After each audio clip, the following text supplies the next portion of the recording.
नमस्कार। आज का हमारा मोटिवेशनल वीडियो है, अपने सपनों के लिए लड़िए। जीवन में कई बार ऐसा होता है कि हम सपने देखते हैं, उन्हें पूरा करने के लिए काम भी करते हैं, मगर वो सपना किसी न किसी कारण से अधूरा रह जाता है, उसे हम पूरा नहीं कर पाते हैं।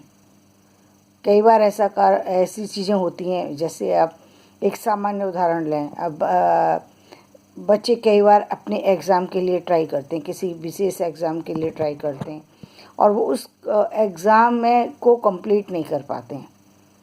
तो अक्सर देखा गया है कि बच्चे जो है यदि वो उसमें किसी कारण से कुछ नंबर से रह जाते हैं या फेल हो जाते हैं या कोई और कारण ऐसा आ जाता है जिसके कारण से एग्ज़ाम नहीं दे पाते हैं, तो वो वहीं पर उसको आइडिया को वहीं ड्रॉप करके और दूसरी लाइन में चलना शुरू कर देते हैं।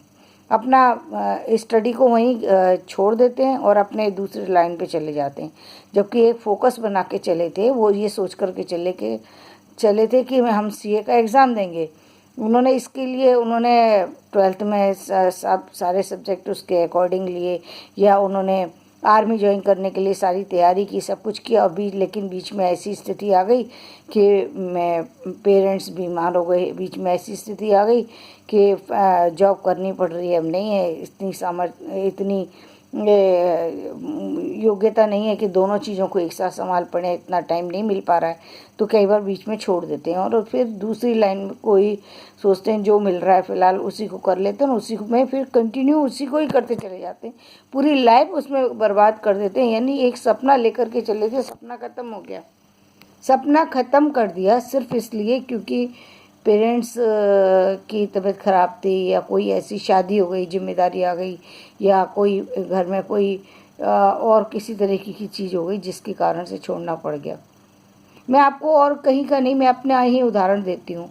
मैंने 84 में मैंने एमए कंप्लीट किया।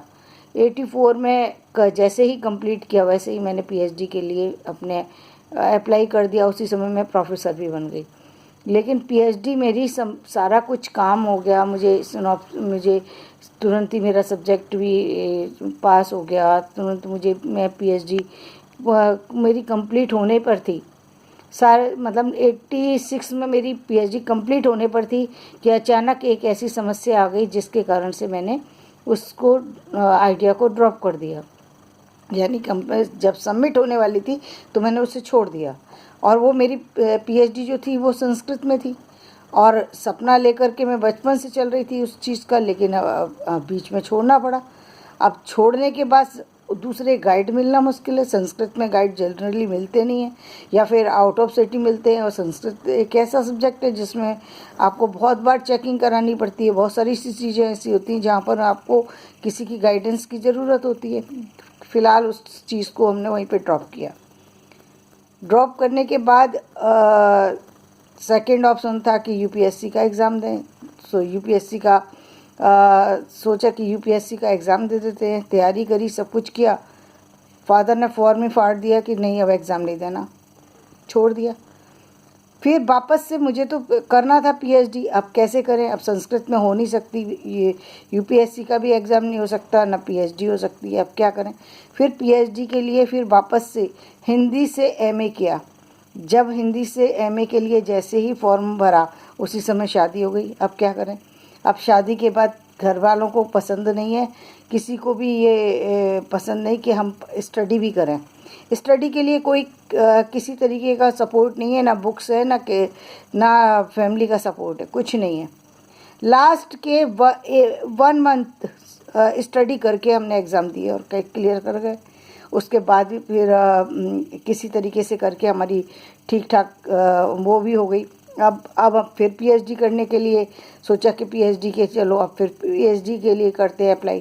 पीएचडी के लिए फिर सिनॉप्सिस लिख के भेज दी, हिंदी की सिनॉप्सिस, क्योंकि हिंदी के गाइड इजीली मिल जाते हैं। फिर भेज दी सिनॉप्सिस। उस समय पीएचडी के लिए सिनॉप्सिस पास होने में टाइम लग जाता था कई बार, क्योंकि हिंदी वगैरह सब्जेक्ट ऐसे होते थे जिसमें ज़्यादा होती थी, संस्कृत में तो कम होती थी, तो तुरंत मीटिंग रख ली गई। लेकिन हिंदी में बहुत ज़्यादा होती हैं तो नहीं हुए, तो करीब करीब 2 या ढाई साल का 3 साल का समय लग गया, जिसमें मेरे 2 बच्चे भी हो गए और साथ में मुझे वहाँ से सूचना मिली कि पीएचडी के लिए तो परमिशन मिल गई, लेकिन जो आपका सब्जेक्ट है वो रिजेक्ट किया जाता है। अब आप दूसरी सिनॉप्सिस बना के भेजिए। अब दिल में तो बहुत गुस्सा आया कि अब ये क्या हुआ, ये एकदम अचानक क्या समस्या आ गई। फिर दोबारा दूसरी सिनॉप्सिस बनाई, दोबारा भेजी। दोबारा भेजने के बाद वो 94 में मुझे वहाँ से परमिशन मिली कि हाँ अब आप पीएचडी कर सकते हैं, आपकी सिनॉप्सिस का सब्जेक्ट जो है वो पास हो गया। अब जैसे ही सब्जेक्ट पास हुआ वैसे ही हैवी अर्थराइटिस का अटैक हुआ, और इतना अटैक हुआ हाथ से पेन पकड़ने की कंडीशन नहीं थी, लेकिन मुझे करना था। अब मैंने सोच लिया चाहे जो भी हो, अब तो मैं छोड़ूंगी नहीं, और इरादा मजबूत रखा तो 98 में जाकर के कंप्लीट हुई। यानी जो 84 में जो पीएचडी स्टार्ट की थी वो 98 में हुई। 14 साल का समय लगा, लेकिन छोड़ा नहीं। यहाँ पर मेरा सिर्फ इस बात को बताने का सिर्फ इतना ही उद्देश्य है कि अपने सपने के पीछे भागो, सपने को छोड़ो मत, क्योंकि आपने सपना देखा है वो सपना पूरा करना ही है, किसी भी कंडीशन में पूरा करना है। तो वो फिर किया, और उसके बाद डिग्री भी मिली और नाम के साथ डॉक्टर भी जुड़ा। तो एक बहुत बड़ी बात हो गई कि एक इतनी सारी विपरीत कंडीशन थी और बहुत सारी विपरीत सी स्थितियाँ थी जो इसको मैं यहाँ पर नहीं बताना चाहूँगी। लेकिन फ़िलहाल मेरा आपको बताने का, अपना उदाहरण देने का ये मतलब है कि किसी भी तरीके से अपने सपने को नहीं छोड़ना चाहिए। अपना सपना भी देखिए और सपने को पूरा कीजिए। सपने में आने वाली जो परेशानियाँ हैं उनका सामना कीजिए। वो परेशानी अलग अलग तरीके की हो सकती है, आपके फाइनेंशियली भी हो सकती है और तरह की भी हो सकती है। तो बहुत सारी ऐसी परेशानियाँ होती हैं जिनको आपको करना पड़ता है। और इतना बड़ा देखिए, 14 साल का समय, आदमी 2 साल के समय के बाद इरिटेट हो जाता है कि हम 2 साल में अभी पीएचडी की डिग्री मिलने वाली थी और अभी तक डिग्री नहीं मिली। उस समय ऐसा होता था कि क्योंकि हम पीएचडी में इनरोल हो गए, उस समय मिलते तुरंत ही जॉब लग गई, कोई दिक्कत ही नहीं हुई।